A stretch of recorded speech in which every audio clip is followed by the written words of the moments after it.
Hello everyone, welcome back to some tea and chat. Put the kettle on, grab your favourite mug, come and join me for some chat. I thought we'd talk about phone calls that change everything today. Now, as I'm sitting here recording this, I'm actually waiting for a phone call. I'm waiting for the estate agent to ring and tell me there's some viewers for my house. As you know, if you've been following my story at all, I'm trying to sell my bungalow here in Yorkshire. It's a really, really nice bungalow, and move back to Kent, which is where I grew up. So at the moment, it feels a bit like life has pressed pause. It's very paused at the moment. Every time that phone rings, I'm thinking, is it the estate agent? Is it good news? Oh, will it be that phone call that gets everything moving at long last? Anyway, are you waiting for a phone call as well? It could be maybe new job, news from a friend or family.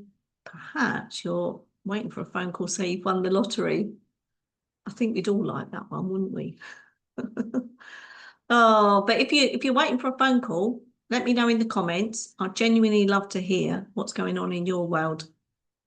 But whilst I'm sitting here thinking about phone calls, I was thinking about one that changed the direction of my life, because it can happen. The old, your life can change on a phone call. It's true, isn't it? I'm sure you've experienced this in some shape or form. Right, but to tell the story properly, we've got to turn the clock back to 1988. In 1988, me, my mum and dad, we went off for a 7-week adventure to South Africa and Zimbabwe. Now, in those days, I was temping in London. I was doing long-term assignments. There was lots of bookings. I knew that I could pack my suitcase, disappear for 7 weeks, 8 weeks, and come back and go back into work. It was a very different world. Anyway, but whilst I was thinking about what I was going to say for our little teen chat today, I was looking through the old photograph album and I realised how much we packed into that trip. We did 11 flights, 2 internationals, and then South Africa to Zimbabwe in return. We always seem to be going on little light aircrafts, big aircrafts. Can you imagine that these days? Honestly, it was really, really cool. Such good fun. We went to the Kruger National Park, Port Elizabeth. We went garden route, Cape Town. Then in Zimbabwe, we went to Lake Kariba. Oh, the most amazing sunsets. Victoria Falls, Wangi. Have you ever been to Victoria Falls? I can honestly say it's one of the most incredible places I've ever visited. The photographs are lovely, but they don't capture the scale of it. You hear it before you see it. In fact, tell me in the comments if you've ever visited somewhere that stayed in your memory years and years later. I'd love to know. Could have been, maybe it was a destination or a hotel, a beach, or a place you bought something and you brought it home. Anything. Be lovely to share.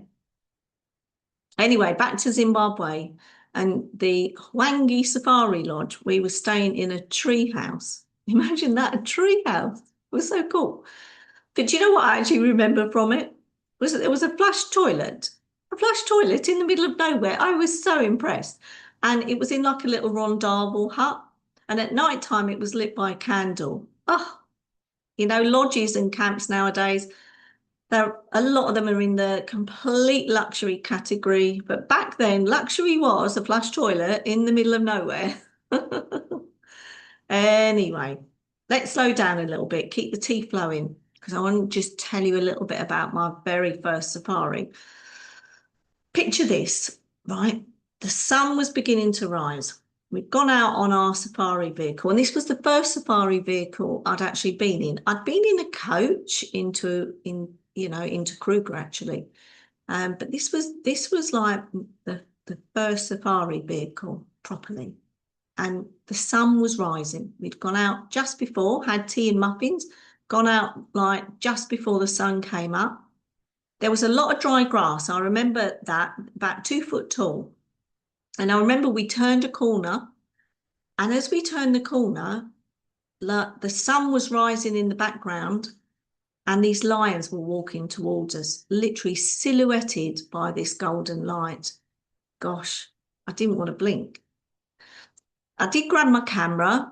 In those days, of course, it was all film, so I didn't take as many pictures. Today, be like click, click, click, click, click. But in those days, you had to process the film, so I do have some pictures of it. But then I put my camera down, and I can just remember thinking, my life will change from this point on. This is it. This is what Michael Palin used to talk about in some of his travel documentaries. It's where my love of travel really, really took off. Have you ever had a moment like that?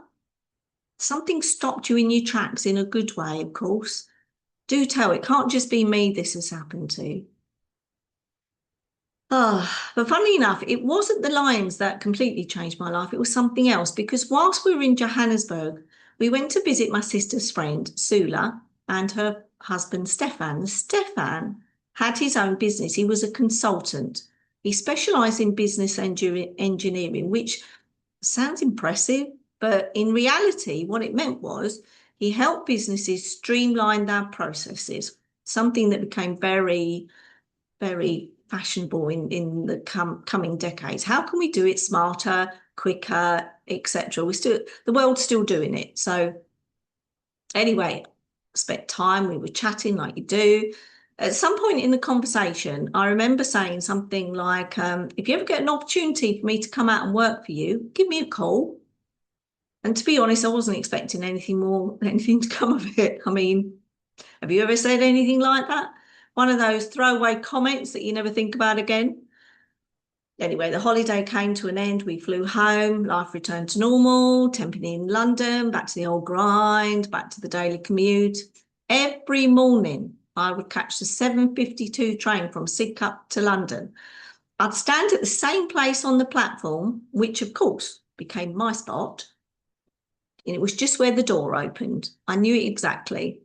And then about a year later, the phone rang and it was Stefan. He said he'd got a contract with Nedbank in Johannesburg and he could employ a business admin manager. Would I be interested? Now, what would you have responded?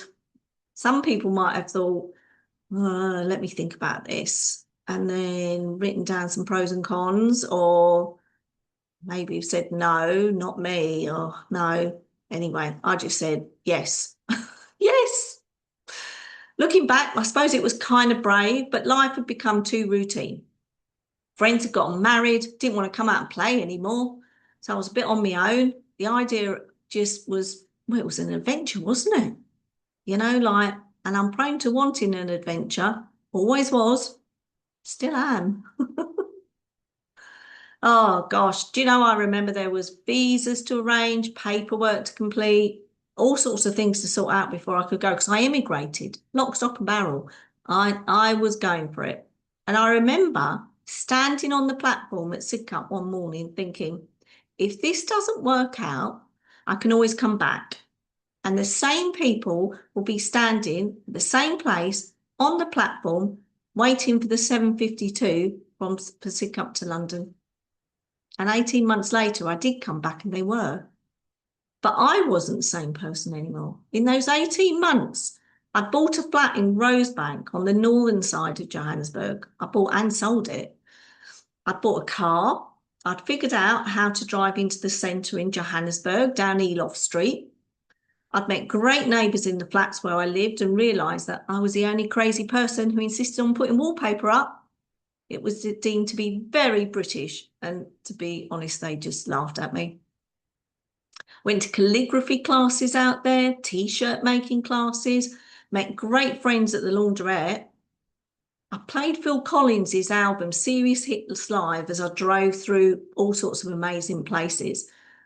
Watched fabulous sunrises, laughed with new friends.